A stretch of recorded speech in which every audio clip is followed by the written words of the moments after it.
Ang Ginoo nagawhag kanato nga kuhaa una ang kahoy sa imong mata, unya makita mo ang sipol sa mata sa uban.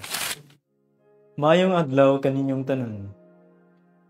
Ako si Jofre Glyn Cayapas, usa ka Configuration Stage 3 seminaryan sa Seminaryo Mayor de San Carlos.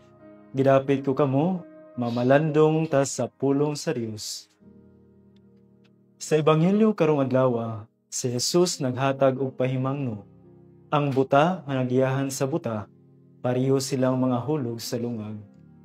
Ang pagtan-aw sa kalibutan karon, sa mga balita, sa social media, sa mga opinyon, daghan kaayo ang nagpasagad sa pagsusi sa kaugalingon, apan dali ra kaayo makahusga ug makita og apan sa uban. Ang puling ug ang troso nga gihisgutan sa Ebanghelyo nagpakita sa kahimtang sa atong kasing-kasing. Ang gamay nga sipol nga atong makita sa mata sa isig ka tawo, apan ang dakong kahoy nga nagtago sa atong kaugalingon, nagpasabot nga kinahanglan una natong limpyuhan ang atong kaugalingon aron makita nato ang kamatuoran. Ang Ginoo nagawhag kanato nga kuhaa una ang kahoy sa imong mata, unya makita mo ang sipol sa mata sa uban. Sa pagpuyo nato niini diha sa atong kinabuhi, una-unaon ta kung unsa kadaghan ang mga troso nga nagtapok sa atong mga una-una. Garbo, kahakog, kahadlok sa pag-usab ug uban pa.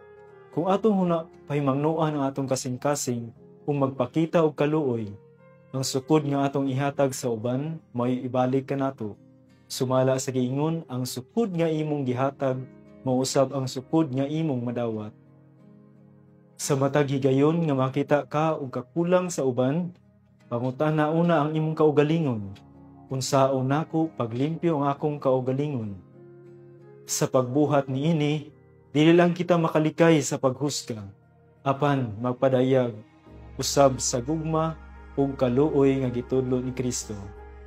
Karong adlaw, magpuyo kita nga may kasing-kasing nga limpyo, magtan-aw sa kaugalingon una, ug maghatag og sukod sa gugma nga walay pagpugong.